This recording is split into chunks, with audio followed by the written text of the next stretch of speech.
for love. I want the road to be paved with twists and turns and the unexpected, but in the end, I always do want love to triumph. So,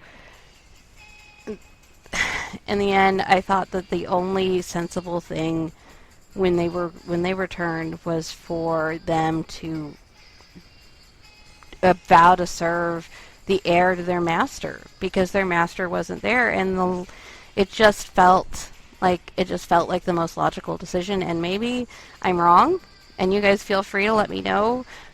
Tweet me, message my Facebook page, email us here at Atunes Signos NG, whatever it takes. I am happy to hear from you guys and what you think.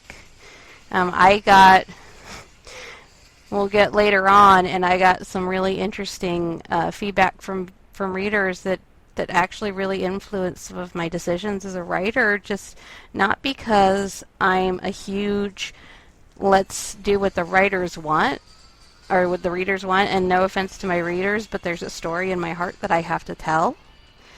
But at the same time, I love good dialogue that gets me thinking. I love that back and forth that gets me thinking. But after Resurrections, it was time for Kyoko and Seiya to finally get married. And of course, again, like I said, I love for love to triumph. I am a proponent of love triumphing overall. But if you have read my stuff, you know that I am also one who's going to make you climb every mountain to get to that love triumphing all. Every obstacle that I can throw at you, I will, because life is messy like that. I think real life is messy like that. Someone that I'm not friends with anymore, but I used to be friends with, so one of the reasons she told me that she liked my stuff was because it doesn't fit in a neat box. It's not neat. It's not boring. It's not predictable. It's messy, and real life is messy, and the characters have real flaws, and they really struggle emotionally and psychologically.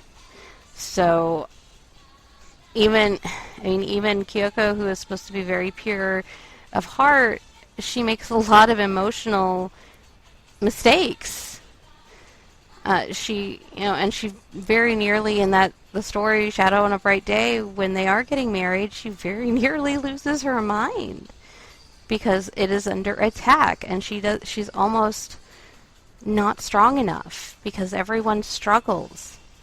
I mean, we've all been through that piece where we feel beaten down and we just want to give in to the madness.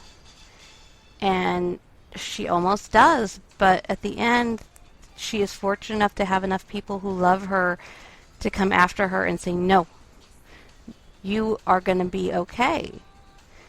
And it gives her just the strength to fight. And it inspires her children to fight for her and the ones around her to fight. And I don't know. I know I toot my own horn a lot. I've been...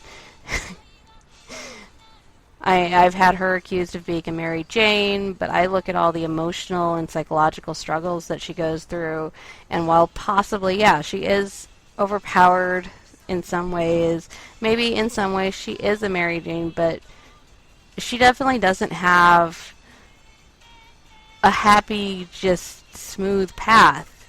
Sometimes I think of the phrase, the road to hell is paved with good intentions. She always has good intentions. But at the same time, it hurts. Her life, it hurts. So that's just that one. And I can sit here and continue to go through the whole series, and it would be fun. But I also want you guys, if you haven't read it, to check it out. So I don't want to give everything away, but the dynamic of the relationships continue to evolve and change, and everyone struggles, and you see a very strange, almost but not quite triangular situation develop, and the pain. And if you're looking for a story of the road to hell is paved with good intentions, I would definitely suggest A New Star is Born, because it is a hell of a story. It is a hell of a painful story, but it's all painted under the guise of good intentions, and that's actually the one where where I felt like I got some really good feedback from my readers, and got to the point where I was able to examine and make sure that things weren't neat and tidy, because they didn't deserve to be neat and tidy at the end of that one. That one had some lasting ripple effects, and it needed to, because there had been a lot of pain caused by the decisions that were made with the best intentions in the world, but they were just they were bad decisions that the characters made, but they were made with the best of intentions. They wanted to protect. Everyone wanted to protect someone or something that was important and that they loved. So it was all, they all had, their hearts were in the right place, but their decisions were just terrible.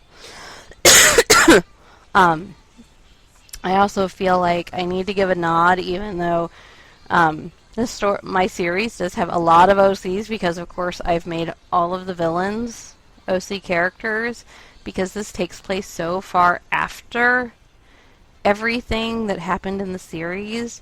I really never wanted to just bring back an old villain, so I created new ones. But as a result, we've also got characters that have good and dark, light and dark, good and bad, shadows and brightness. In Botan, Usagi's sister, and then in Hestia, one of our keepers, who, it just turns out that it's that way. All right, and I'm back. I had to take a pause because I had my 4-year-old who kind of came straggling into the room because I forgot to lock the door. Because, it happens. It's part of that real life that tends to take precedence over things, whether I want it to or not. So, but no, as far as the story I'm working on right now, it's called Vengeance and Rebirth. As the two major themes in it are the rebirth of, spoiler alert, of Mamoru, and the seeking of vengeance of the villains for something that happened in one of the other stories. And we also get to meet the Sailor Shoku, which originally I started out with some characters from one of my friends, but I felt like the more that I talked to her about her characters, the more that I couldn't do them justice, and so I encouraged her to write her own story. But at the same time, I wanted to expand, and I have a purpose that I am not going to give away, that I wanted to expand the Senshi ranks a bit for, some things. And so I ended up with the Sailor Shoku, which the Sailor Shoku, if I remember, Shoku has to do with Eclipse, and Botan's Senshi form is Sailor Eclipse. Just a little, hint there. So, anyway, I just wanted to share that with all of you, and just give you something a little bit more to think about, and hopefully next time Faindina will be back, and we will be able to record together, and we'll be able to talk about the wonderful R movie, and we'll talk more about fan fiction, because I know she wants to talk about it too. So, with that being said, keep fighting evil by moonlight and winning love by daylight, and we will see you later. Again, Achusei no Senshi at weebly.com, Achusei no Senshi on Facebook, and follow myself and Faindina on Twitter at CVonDeliras and Faindina Cosplay. Have a great night, everyone.